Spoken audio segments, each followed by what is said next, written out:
Topik kita sore ini adalah ikhlaskan, maafkan. Ahilman mau tanya, ikhlas itu susah atau mudah? Jawab, mudah atau susah? Susah atau mudah? Nah, kenapa ikhlas itu susah? Karena pahalanya surga. Kalau ringan pahalanya kipas angin ya. Kulkas satu pintu ya. Terus apa lagi?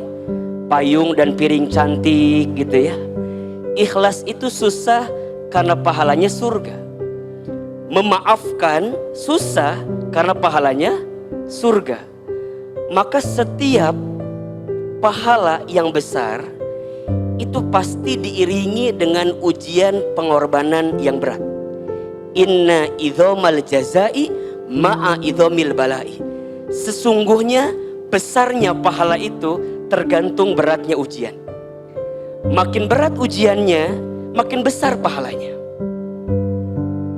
Kemudian kata Nabi SAW, Innallaha idza ahabba qauman ibtalahum.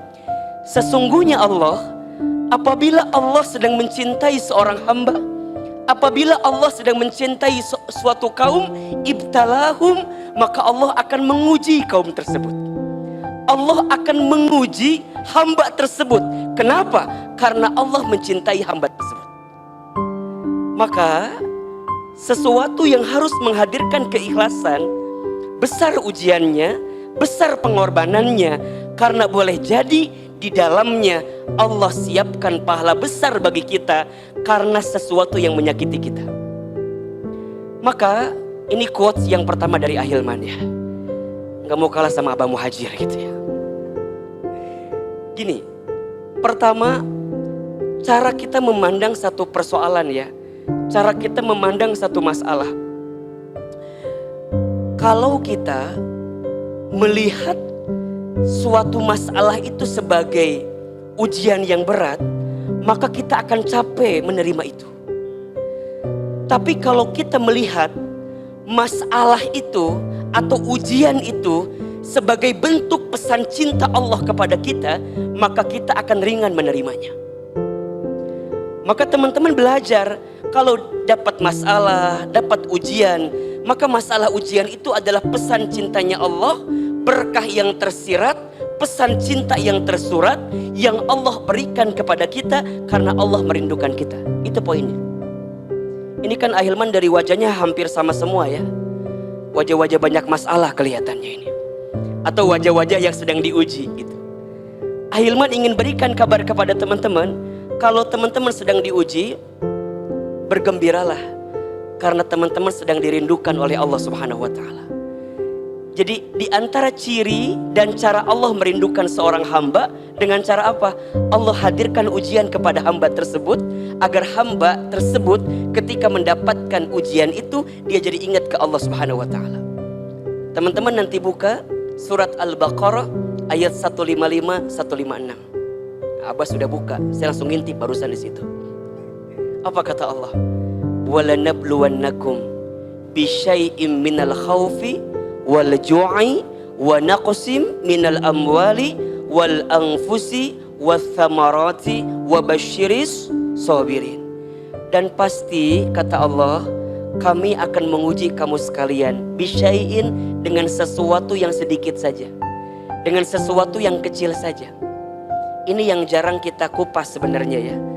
Teman-teman, kita ini suka ngerasa begini, kalau lagi dapat masalah, seakan masalah-masalah itu berat ya. Padahal sebenarnya dalam pandangan Allah masalah itu kecil. Ini rumus. Jadi kalau teman-teman dikasih masalah, ingat masalah kita kecil, tapi nikmat yang Allah berikan besar. Jangan kebalik. Kita mah kadang-kadang sok pinter ngitung masalah dibanding ngitung nikmat. Betul nggak? Kalau dikasih nikmat kadang-kadang kita ngerasa saeutik, dikasih masalah asapang loba masalah nak. Lihat wajah saya. Kumaha kuleuh da loba masalah teh ya meureunnan.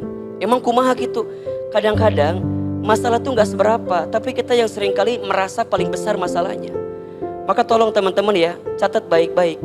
Ya Allah, masalahku berat, iya, tapi aku tenang karena aku punya Allah yang maha besar. Catat status yang kedua itu. Ya Allah, aku punya masalah yang berat, tapi aku tenang karena aku punya masalah yang punya Allah yang maha besar. Jadi masalah itu kecil sebenarnya. Makanya dilanjutkan apa di antara persoalannya? Satu, minal khauf, manusia diuji dengan ketakutan, wal ju'i, dan kelaparan, wa naqsi minal amwal, dan kekurangan harta. Ya, teman-teman kalau udah ngurusin harta pasti kurang terus, betul nggak? Ya, sudah punya gaji 3 juta, kurang atau tidak? Kurang kalau kita lihat orang gajinya 5 juta, dikasih gaji 5 juta, lihat orang gaji 7 juta, kurang atau tidak? Kurang. Maka kita diajarkan kalau urusan dunia jangan lihat ke atas, kunaon cangkel gitu Jadi urusan dunia lihat ke bawah, urusan akhirat lihat kemana? Lihat ke atas. Teman-teman kalau urusan dunia lihat ke samping, lihat ke atas capek. Tetangga beli kulkas, orang kedinginan, ayah. Tetangga beli kompor gas, orang kepanasan. Tetangga beli mobil baru, kita katabrak. Udah cicing di harapan mobil tetangga orang. Tetangga masang parabola, orang minum Paramex. Jadi serba salah.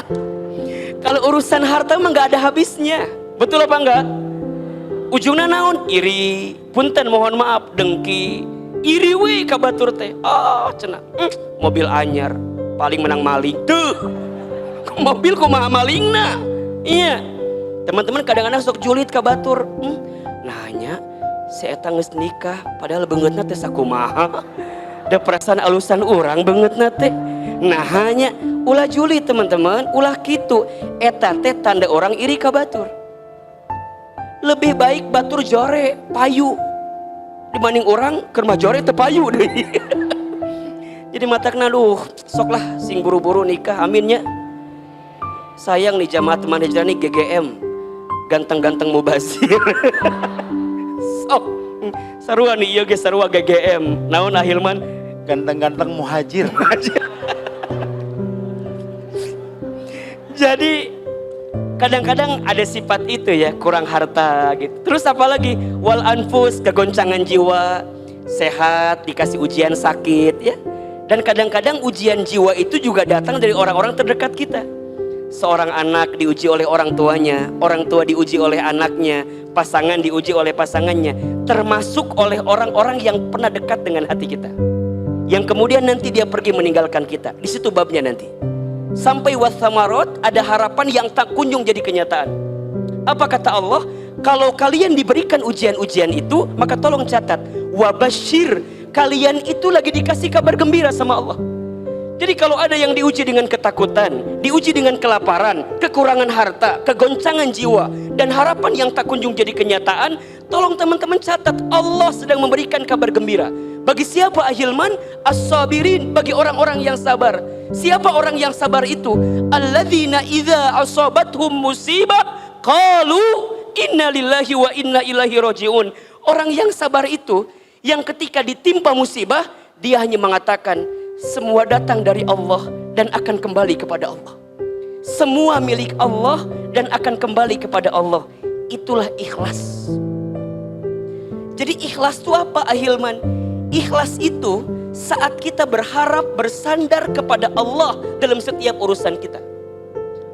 Maka kalau sekarang teman-teman belum ikhlas, apa jawabannya? Coba Ahilman tanya. Kalau kita belum ikhlas, berarti apa jawabannya? Kita masih berharap kepada siapa?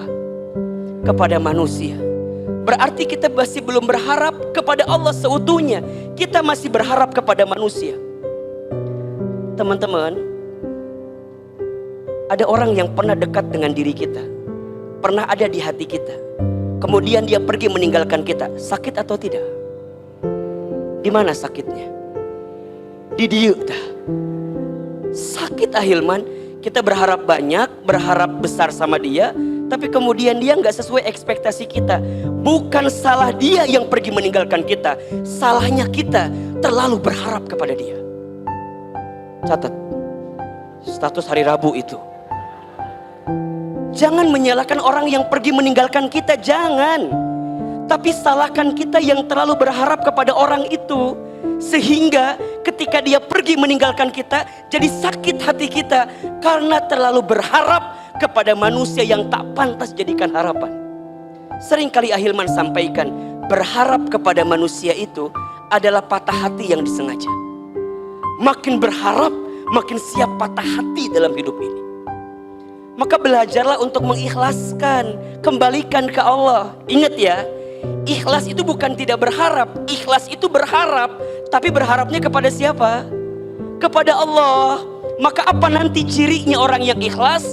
Dia yakin semua yang terjadi atas skenario Allah. Dan kalaupun Allah mengizinkan orang itu pergi dari hati kita, karena Allah tahu orang itu bukan yang terbaik untuk kita. Allah tahu kamu itu bisa menemukan yang lebih baik daripada dia yang pergi meninggalkanmu. Pertanyaannya, saha Ahilman? Teuing. Ahilman gitu apa? Cuman yang jelas ikhlas ini adanya di sini nih. Belajar tadi kata Abah yang pertama apa? Ridho, menerima, tarimakeun. Memang sudah terjadi. Teman-teman gak boleh ya bilang begini, coba dulu ya, seandainya dulu begini ya, coba kalau aku gak kenal sama dia ya, coba, gak boleh. Sesuatu yang sudah terjadi, tidak boleh kita mengatakan hakada, seandainya hakada, la. Teman-teman katakan, qadarullah wa ma syaa fa'ala. Sudah jadi ketentuan Allah dan Allah menghendakinya. Kadang kita tuh gak sadar ya, boleh jadi Allah pernah mengizinkan kita untuk mengenal tentang dia karena Allah sedang mengajarkan kepada kita tentang arti kehilangan dari seseorang yang kita cintai itu. Allah sedang mengajarkan kita bahwa berharap kepada manusia itu gak enak banget, sakit banget. Kadang-kadang kita tuh butuh ngerasain sakit hati sedikit gitu ya. Kadang-kadang kita harus ngerasain sesuatu yang sakit karena ada pesan gembira yang Allah siapkan untuk kita. Maka kalau sekarang punten ya, teman-teman masih ngungkit, Ustadz coba begini, aku teh kurang apa ya? Kurang gelis merenan. Yang Ikhwan nanya, aku teh kurang apa ya? Kenapa dia pergi meninggalkan saya? Hiji, kurang duit. Lamun orang sibuk, kalau kita sibuk mencari alasan, capek. Karena akan ada selalu beribu alasan yang menguatkan engkau untuk tidak ikhlas. Itu setan. Jadi kalau teman-teman udah bilang, kenapa ya? Kenapa? Makin sombong kita. Harusnya kan dia tuh mengerti, aku tuh begini. Makin banyak mencari alasan, makin tidak akan bisa ikhlas kita menghadapi setiap ujian. Udah, balikin aja ke Allah. Terima. Jangan pernah menghina keadaan. Karena malam pun tidak pernah menghina takdirnya menjadi gelap. Jangan pernah menghina keadaan. Karena daun pun tidak pernah marah kepada angin yang membuat dia terjatuh dari ranting pohonnya. Jangan minta diulangi deh. Poho deui Ahilman ngomong naon bieu teh. Terimakan aja, terima, ridho. Maka tadi lanjutkan hadisnya, faman rodiya falahur ridho. Barang siapa yang ridho dengan ketentuan Allah, yang ridho dengan keadaan yang Allah berikan kepada dirinya, falahur ridho, maka di situ ada keridhaan Allah. Waman sakhito falahus sukhtu. Dan barang siapa yang murka, yang marah, yang benci dengan ketentuan Allah, maka ada kemurkaan Allah di situ. Teman-teman, kalau teman-teman sibuk mencari alasan dari setiap apa yang pergi meninggalkan kita, maka teman-teman tidak akan pernah ikhlas. Mulai hari ini, kalau ingat ya, kalau teman-teman merasa sudah tidak ada lagi pundak manusia yang bisa dijadikan sandaran, kalau sudah tidak ada lagi telinga manusia yang bisa mendengarkan perasaan hati kita, sudah saatnya tempat bersujud menjadi berbisik terbaik untuk kita bermohon kepada Allah Subhanahu wa taala. Kalau bahasa kita mah ngeus atuh, kembali ke Allah, back to Allah. Boleh jadi selama ini hidup kita terlalu berharap kepada makhluk, kepada manusia, sehingga kita dibuat sakit hati dengan keadaan itu. Ikhlas, melepaskan, ridho, menerima. Maka nanti ada dua istilah ya, ada ridho, ada ikhlas. Apa bedanya? Ridho itu saat menerima, ikhlas itu saat apa? Saat melepas. Makanya ada lagu kan? Apa lagunya? melepas dengan ikhlas. Lagu saya teteh Lesti apal. Jadi gini. Oke, kalau teman-teman dapat sesuatu yang menyakitkan, apa sikapnya? Ridho, terima. Kemudian teman-teman berusaha untuk tegar, apa sikapnya? Ikhlas. Terima keadaannya, ikhlas melepaskan keadaan itu. Ngelepasinnya kemana? Ngelepasinnya ke Allah Subhanahu wa ta'ala. Ya Allah, ternyata orang yang pernah aku berharap kepadanya, kemudian dia pergi meninggalkanku ya Allah. Aku terima keadaan ini dan aku berharap kepadamu ya Allah, berikan pengganti yang lebih baik dari sakit hati yang pernah aku rasakan. Maka apa yang kedua? Maafkan. Maafkan itu kan saat orang menyakiti hati kita, betul apa enggak? Teman-teman berbuat baik sama orang, kan normalnya pengennya orang tuh berbuat baik lagi sama kita, betul apa enggak? Kan orang yang sakit hati tuh begitu tuh. Orang kita udah berbuat baik, tapi orang nggak berbuat baik sama kita, jadinya apa? Sakit hati, kan gitu ya. Ahilman yakin teman-teman yang belum bisa ikhlas, kira-kira di antara sebabnya karena itu. Aku teh udah berkorban untuk dia, aku teh udah ngasih banyak untuk dia, tapi kemudian dia pergi mencampakkan aku. Kan itu bahasanya gitu. Aku udah ngasih sekian, aku memberi sekian, berkorban sekian. Kan harusnya dia tuh balas lagi lebih baik dong ke aku. Harusnya dia tuh peka dong ke aku. Kan itu pengennya kita, betul apa enggak? Tiba-tiba orang yang sudah kita berkorban, kemudian dia pergi ninggalin kita, kita sakit. Kenapa? Karena kita berharap kebaikan dari dia. Betul apa enggak? Maka disitulah Allah sedang siapkan pahala untuk kita. Pahalanya apa? Pahala memaafkan. Teman-teman sayang, kalau semua orang berbuat baik kepada kita, semua sama, bagaimana mungkin kita bisa mendapatkan pahala memaafkan? Justru Allah itu boleh jadi menakdirkan ada orang-orang yang menyakiti kita, ada orang yang menzalimi kita, ada orang yang mengkhianati kita, ada orang yang menggores luka di perasaan kita, sengaja. Agar apa? Agar kemudian Allah titipkan pahala kepada kita. Pahala apa? Pahala memaafkan. Jadi gak apa-apa kalau ada orang yang menyakiti kita, gak apa-apa kalau ada orang yang melukai perasaan kita, karena Allah sedang menyiapkan pahala untuk kita. Apa pahalanya? Pahala memaafkan. Dan teman-teman tahu, ada 3 amalan yang akan membuat seorang hamba dibangunkan istana di surga. Apa di antara amalannya? Yang pertama, falyafu amman dolamaka, maafkanlah orang yang pernah menyakitimu. Yang kedua, waliyu'ti man haramaka, memberilah kepada orang yang tidak memberi kepadamu. Memberilah kepada orang yang tidak baik kepadamu. Dan yang ketiga, waliyasil man qata'aka, sambungkanlah silaturahmi dengan orang yang pernah memutuskannya dengan dirimu. Maafkan orang yang pernah menyakitimu, memberilah kepada orang yang tidak berbuat baik kepadamu, dan sambungkan silaturahmi dengan orang yang pernah memutuskannya dengan dirimu.